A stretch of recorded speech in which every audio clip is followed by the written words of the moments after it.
That's quite disturbing and might actually give a better understanding as to why the 1960s and 70s was rife with military coups in Africa.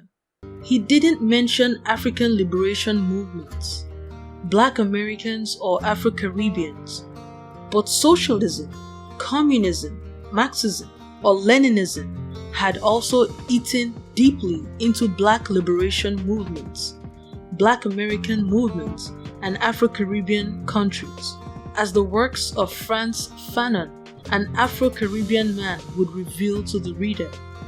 Many people in Afro-Caribbean countries were devoted communists or Marxists in the 50s, 60s, and 70s.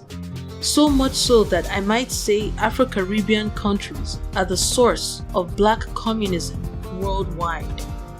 A lot of these Black advocates for communism, just like their European counterparts, had and still have a surface level of understanding of communism. It's a pity that the Black populations affected by this ideology have historically not been efficiently studied. Almost every time Black communism is mentioned, it is mentioned in passing. Yet, the state of Black people worldwide is greatly affected by this ideology, growing without resistance among Black people globally, who embrace an ideology they don't fully understand because of the corruption in their countries. There is a particular Nigerian celebrity with a YouTube channel that constantly advocates for socialism and communism. In due time, I would like to make response videos to his communist beliefs, and better still, have many respectable conversations with him on this topic. As you would see in my subsequent analysis, that a lot of Ademoyega's ideology on socialism and communism were really Leninism, primarily because of his constant advocacy for the army to be ideological and to take control over the rulership of the country. Still on socialism, the more I think of the centralized nature of socialism, the more I begin to wonder if this is what that gave birth to feudalism and monarchies. But that is a discussion for another day. Ademoyega did a great job in pointing out how Britain's interference caused hardship for Nigerians. However, I wish he had written more on the role other foreigners played in making things hard for Nigerians. This is an aspect of the history of the First Republic of Nigeria that needs more investigation. He wrote about the influence of private companies in the government, but also in passing. Yet, this is the very root of the problem every African country has. Private companies have historically been the cause of the collapse of many countries and even civilizations. Even now, in July 2023, the South American country of Honduras, for instance, is battling private cities run by US companies. Ademoyega wrote that the British saw the Nigerian army as mercenaries. This might explain why so many of our men fought in a lot of the wars of the West, including World War I, World War II, the Cold War, the Korean War, among other wars. For the purpose of the understanding of my viewers, I would explain what mercenaries are, because Amaka Intellectual Factory is not just here to give you the knowledge, but to do everything reasonably possible to ensure my viewers understand the knowledge they are getting. Oxford Dictionary defines a mercenary as 1. A professional soldier hired to serve in a foreign army. A person primarily concerned with material reward at the expense of ethics. That's 2. The first definition is not so different from the second because both definitions make it clear that a mercenary's primary motivation is money. Therefore, they can also be used to carry out the armed desires of whoever is willing to pay their price. It is for this reason that my interest in the mercenary roles the Nigerian army played for the British and continue to play for the British and other foreign parties has skyrocketed, and God willing will be a discussion for another day. Ademoyega, while beautifully building up a case to justify why they struck, no pun intended, strongly expressed in his book multiple times the need for the Nigerian army to be ideological and political. He believed soldiers should study politics. He also criticized the British Army for its strict adherence and practices, and also criticized the Nigerian Army for doing same. Here, I would respectfully disagree with him, and I would like to give a very recent example of how terrible things turned out for a US Marine officer who gave a mere political opinion. August 30, 2021 marked the official withdrawal of the US Armed Forces in Afghanistan, ending the 20-year war on terror in Afghanistan.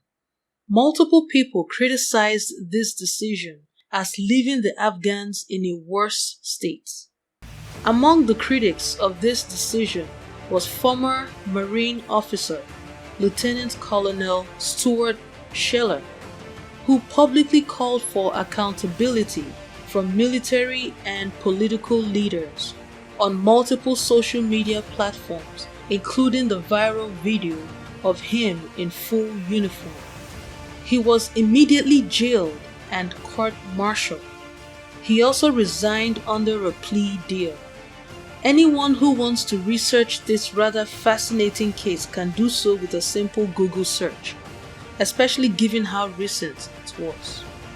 My point is that the army is a Western fabricated concept, and according to that fabricated concept, the army are expected to follow orders without questioning. Thus, why they are trained the way they are trained. It is not their place to have opinions, strong ideologies, especially ideologies that are not the same as the sovereign they serve. It is most definitely not their role to be political. So when this Western concept is imposed on you, you cannot deviate from the nature of the concept after accepting it. In my most modest opinion, when an armed force is conceived to have opinions, ideologies, and political participation, then what you have is not the Western idea of an army, but something totally different, which is very okay. It just would not be an army as conceived and passed down to us by the West. It would be something else. I also respectfully disagree that soldiers should study politics. It is like saying engineers should study law. Both are equally prestigious fields of study, but different. Now, if he said that soldiers should study military history, then I would agree 100%. Why then were our men in the army so pumped with Western ideologies? The answer became very clear to me. Our men were greatly indoctrinated with Western ideologies because of their long participation in Western warfare. To the best of my knowledge, we can account for their active mercenary roles in Western warfare as far back as World War I. It might even go further back. Our men most likely played an even more participatory role in World War II and subsequent wars up until the 1960s. Our men were not just enlisted to participate in Europe's multiple warfare. A lot of them were admitted into the most prestigious military academy at the time, like Britain's prestigious Sandhurst Military Academy, which is today called the West Point of Britain. West Point U.S. Military Academy is not just one of the best military academies in the United States. It is one of the best military academies in the world. Ademoyega criticized Nigerian army officers who were trained in Sandhurst Military Academy as being aloof. However, anytime he wanted to introduce a Nigerian military officer in his book, those who went to Sandhurst seemed to be introduced complementarily because they were products of Sandhurst Military Academy in Britain. Check this out. Here is a list of the officers he mentioned that were products of Sandhurst Military Academy. 1. Lieutenant Colonel Nzogu. Yes, Nzogu was indeed a product of Sandhurst Military Academy, arguably the best military academy in the world at that time. Others mentioned in his book as products of Sandhurst Military Academy were Onwatuegwu, Anuforo, and Chukwuma. Now this got me thinking, could Sandhurst Military Academy be the place our men were greatly indoctrinated with revolutionary ideas? Was this indoctrination organic? Given the situation in the world at the time, especially with World War II still fresh in the minds of people in the West, though officially over, the Cold War, the Vietnam War, among other wars, or more disturbingly so, was this indoctrination by design, in that Europe being filled with our men fighting in their wars had all the people they needed to import the destruction from all these foreign wars to Africa under the guise of military revolution. After all, when it became apparent that the January 15, 1966 coup had failed, Nwanwo, a Nigerian military attaché in London, was flown to Nigeria to persuade Nzogu to abandon the revolution. We still had British police officers in Nigeria at the time, like the one that summoned the author in Kaduna and had other police officers beat him up. Would it then be far-fetched to say that our men were indoctrinated by design? Think about it. During this period, Africa was hot with multiple military coups.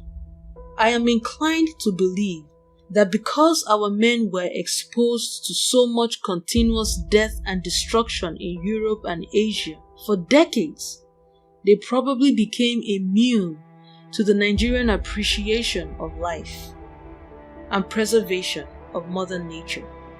Basically, Britain had to have been aware of the coup from the beginning.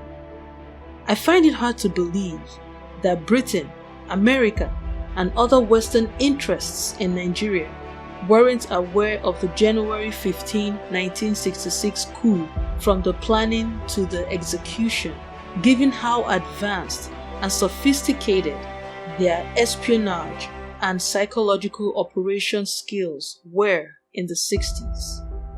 They had perfected phone wiretapping in World War II, as well as the use of propaganda to turn people against anyone or other people, grooming and mind control of individuals to make them do whatever they wanted, as at the mid-40s when World War II officially ended.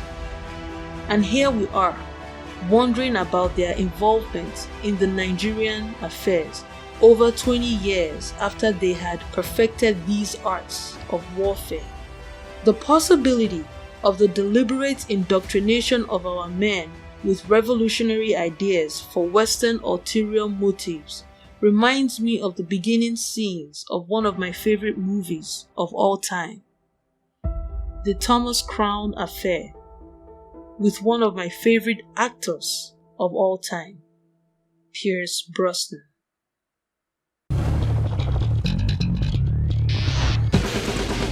This painting is worth $100 million. They shut off the air to drive out the tourists. Then they close the gates to keep everybody out. Diversion. Make a lot of noise over there. So over here in this room, you can take $100 million off the wall and waltz right out the front door. Oh, that's good. Oh, yes.